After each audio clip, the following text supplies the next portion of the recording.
everybody, and welcome to the latest instalment of London Interviews. We're very excited today to welcome Max Harris, who's Head of Strategy and Sustainability at Associated British Ports, ABP.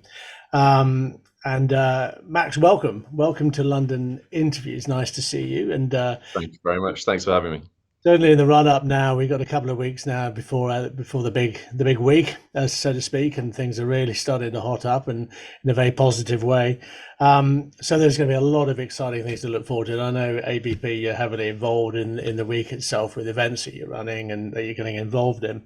First of all, Max, just to tell the listeners and the viewers, tell me a little bit about ABP, what's happening within the organisation, and your role within there, because you're head of strategy and sustainability. So there's quite a lot there to sort of really get involved in. Yeah, indeed, absolutely. So Associated British Ports, or ABP, is the largest port owner and operator in the UK. So we have 21 ports around the coastline of England, Wales and Scotland. And we support all different types of cargo. So not just containers, but also ro-ro, dry bulks, liquid bulks, break bulks, automotive. And we also have the largest cruise operation one of the largest in Europe, in Southampton, certainly the largest in the UK. But then in addition, we also play an important role in the clean energy transition. So we're supporting important growth sectors like offshore wind, but also hydrogen and carbon capture, utilization and storage. So we have a really broad perspective on the way that industry and heavy industry is changing. In terms of my personal role, so I head up strategy and sustainability, as you said, but it's my job really to look into the future, to continuously develop and adapt, but also execute on ABP's corporate strategy. And now that really incorporates sustainability at the core of what we're trying to do. And our mission is keeping Britain trading. So we're really expanding the definition of what that means, and building our core capabilities within the business so that we can support these important sectors in the energy transition to be successful. And so we work closely alongside government and other commercial partners to really drive that transition. And you talk about the 21 ports. I mean, I was up a couple of weeks ago playing golf actually in Silloth, and right next to your lovely port there in Silloth, which is great. And it's also nice to see that because it's right next to the port itself, to the golf club itself where I was playing. But you are, as you say, you are dealing with a variety of port sizes and different types of cargo that you're handling, but all with different pressures presumably, and challenges and opportunities. Yeah, absolutely. So there are some sectors that some analysts would argue are in structural decline. Others would disagree, around oil and gas or steel manufacturing, for example. But then also high growth industries like hydrogen, where the kind of really commoditized market for that at scale doesn't exist, certainly in the UK. So there's a huge amount of change in all of the markets that we support. There are a few that are stable, but there are lots that are transforming and need to decarbonize, for example, but also need to grow and establish their market presence. So we have a pretty unique, I think, perspective on the way that these markets are changing, and the infrastructure that they need in order to be successful. So what we're trying to do in our core kind of corporate strategy is around supporting the industries that are our customers to really transform in an effective way so that they can continue to be profitable and support the broader UK economy. So it's a really interesting perspective. And we have large ports like Immingham and Hull and Southampton, but we also have some medium-sized ports like Ipswich and Newport, and then some very small ones which have a more niche role to play, especially around dry bulks and some niche operations around offshore wind. So we have a very broad perspective. You talked a minute ago about the clean energy transition and offshore wind, and also carbon capture, and that's certainly been in the news recently. I think with Rishi Sunak's visit up to Scotland. What's happening on that side of it with carbon capture and the offshore wind side? We've seen them. It's a very exciting prospect. But from ABP's perspective, give me an idea on how you're getting involved in that. Yeah, sure. So a number of our ports are located at the centre of large industrial clusters. So the Humber estuary and the broader Humberside area is by far the largest industrial cluster in the UK. And then the second biggest industrial cluster is South Wales. This is by greenhouse gas emissions. Is South Wales, where we have 5 ports, and we have 4 ports in the Humber estuary. So we're at the heart of heavy industry historically, and as heavy industry needs to transform, it needs to capture the carbon that it emits in the interim period before it goes to a fully kind of net zero position where it doesn't produce any emissions in the first place. So in that interim period, the heavy industrial players need to capture the carbon and then store it. So the first destination for long-term geological storage is offshore in the North Sea.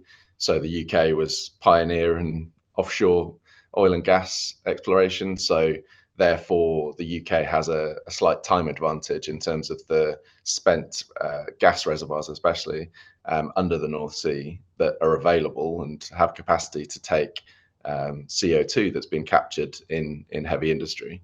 So our role is to provide an import terminal for the CO2 that's captured in locations that are not close to geological storage.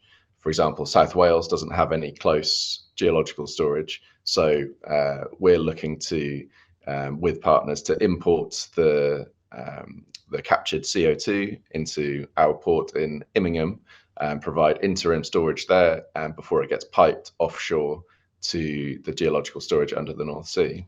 So we're working with partners like Harbour Energy and BP, as well as some of the big industrial players in the Humber area, in order to make that a reality. So you would have seen that the Viking CCS project was announced as part of the Track 2 cluster last week. So that's a really exciting opportunity, and ABP are a core player in that scheme in order to provide that transportation link for the captured CO2 on its journey to storage under the North Sea. I mean, when you look at the supply chain, this whole issue of decarbonisation, and we're now coming on to this issue there. Post MEPC 80, there's more focus on that, and certainly a willingness to accelerate in those areas. But it is about decarbonising the supply chain, and there's a lot of elements in there. Why is that important, and what are the sort of obstacles there, do you think, in achieving that? Because there are a lot of players involved in that. Yeah, absolutely. I think it's critical. When we think about greenhouse gas emissions, scope 1, scope 2, scope 3, scope 3 is by far the largest in terms of measuring emissions. So that's kind of value chain, supply chain emissions. And I think all businesses, but also all consumers, have a role to play in this area. So we're all looking to make our planet a cleaner, safer place, both for ourselves, but also for our children and future generations to come. So focusing on supply chain emissions, I think, is a really important focus. Now we know shipping represents about 3% of global greenhouse gas emissions, so that's an important chunk. But then it's also about manufacturers, and it's about land-based transportation and logistics. And so as a port operator, we kind of see all aspects of this, because we host manufacturing on our port estate, and we clearly work with shippers, but we work with land-based transportations, both HGVs and rail links as well. So we see the full picture.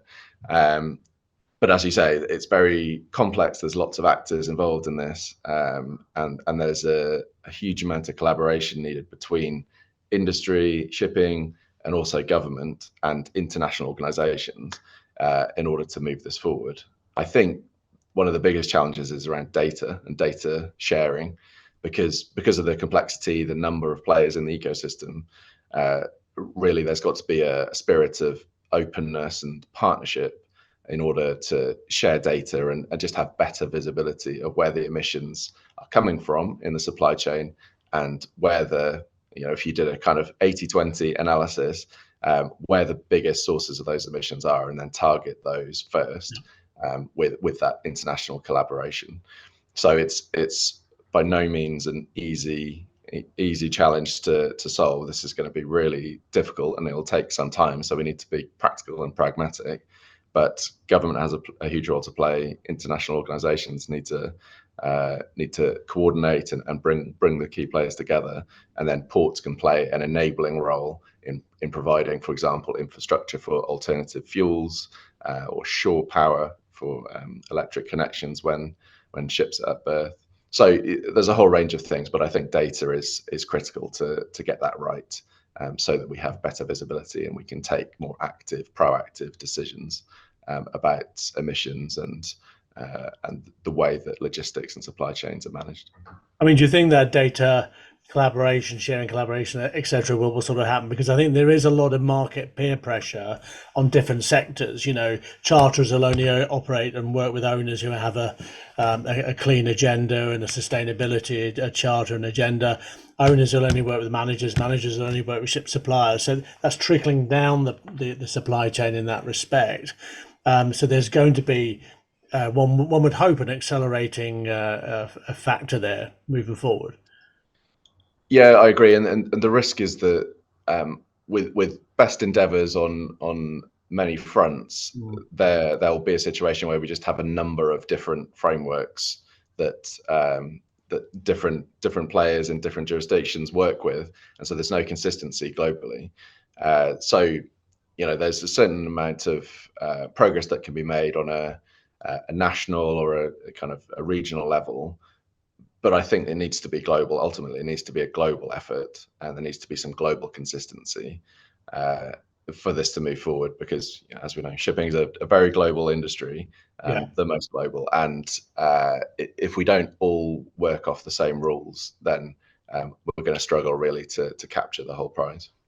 Now, ABP, you recently launched your net zero sustainability strategy. Do you want to just tell the viewers and myself a little bit about that and about it, what its focus is on? Yeah, of course. So we're really proud to have launched our Ready for Tomorrow sustainability strategy. So that it includes a net zero target. So we're looking to be net zero from our own operations by 2040 at the latest, which is we think an ambitious target, but a practical one and one that we can deliver.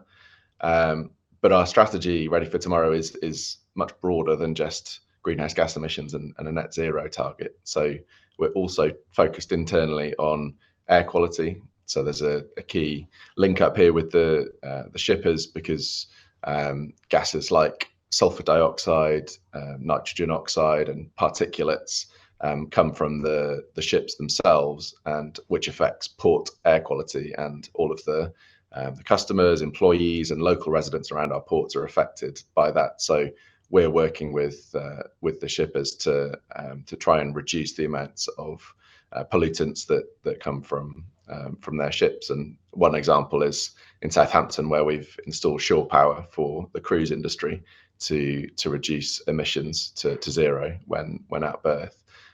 So that's a really important area for us. And then the other themes that we're looking at as part of Ready for Tomorrow are biodiversity. So encouraging more biodiverse habitats across our land and water estate, including intertidal areas. And we're also looking at our waste management practices, and then how we manage water as a increasingly scarce resource, and making sure that we're not wasting water or allowing leaks to continue across our pipeline network. So that's the kind of internal aspect of our Ready for Tomorrow strategy. And then and we're looking to spend about £600 million on decarbonising our own operations by 2040 through replacing diesel burning assets, equipment, vessels for electric alternatives, or alternatively fueled, like hydrogen fueled variants. And then looking more externally about how we support our customers, we're looking to spend about £1.4 billion in capex over the next 15 to 20 years in supplying the port infrastructure that is needed to accelerate the energy transition in the UK. So a couple of examples of that would be developing the first of its kind floating offshore wind hub in South Wales and Port Talbot to supply the Celtic Sea offshore wind market that is nascent. So we'll be the first kind of infrastructure player there.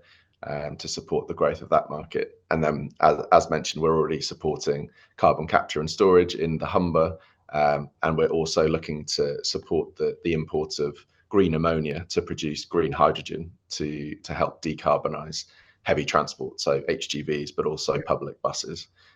So lots of important roles that we play in enabling the clean energy transition through this sustainability strategy. So it's quite broad. I mean, there's a lot of very exciting stuff there, and sitting cutting edge stuff. I mean, and talking about collaboration and data sharing and what have you, has there been a lot of uh, sharing of information, sharing of ideas with the industry, not only as far as your net zero sustainability strategy is concerned, but also what you might have learned from other port operators, what's maybe happening over in the west coast of the States, what's happening all around the world. How is it working? Is there good collaboration on that within the industry, and also, as we said earlier, within government? Yeah, and I've found that sustainability is one of those themes where collaboration is not seen as a threat, a competitive threat so Yeah. much. It's like we've all got to do this together. So we've been working with various ports in Europe and outside of Europe to share ideas about, for example, green shipping corridors, but also about the innovation cycle within port equipment. So helping the OEMs of port equipment and vessels, like dredging vessels, for example, to accelerate and continue the development of greener, cleaner solutions, technology solutions. So we've been trialing, for example, hydrogen-powered terminal tractors for one of our container terminals in the Humber to help accelerate that innovation timeframe. So we're doing that in concert with other ports and other industry players. So it's a really exciting area, and I think it's refreshing to see the openness and willingness to collaborate in this space.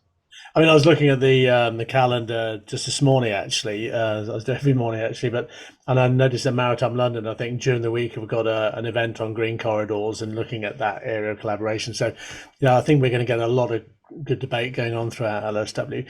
Just really finally, looking forward and ahead to the week. What are you looking forward to most from this year's LSW installment, would you say? Yeah, so I feel like this is a really pivotal moment in the global energy transition. We need to keep pressing forward, and it's positive the moves that the shipping industry is making. So I see this as a really important week to build new connections and reinforce existing connections with government, shippers, and the broader logistics value chain. So the things that I'm particularly looking forward to are events around decarbonisation, alternative fuels, as I mentioned, green shipping corridors, but the real focus on sustainability and really driving towards a decarbonised future, I think, is really exciting for me. And the fact that there are so many different organisations with an angle on sustainability is really interesting for me and others in ABP to learn what's happening in the industry, and also to think about collaboration and partnerships with others in the industry. That's brilliant, Max. And I just wanted to thank you very much for your time today. Really, really fascinating stuff. And as you say, I think the week is going to throw up a lot of good blue sky thinking, on a lot of these areas. I'd also like to thank ABP for your continual support of LSW. That means a lot to us, and certainly it's really good for us to be able to work with you and showcase to the world all the exciting things that are happening at your organisation, and we're very proud to be working with you. So thanks a lot for that, Max, and all your team there. And yeah, look forward to seeing you during London International Shipping Week. It's only 4 or 5 weeks ahead, so it's going to be here before we know it. But Likewise, looking forward to it. Thanks very much, Sean. thanks a lot, Max. That's brilliant. Thank you. All right. Thank you.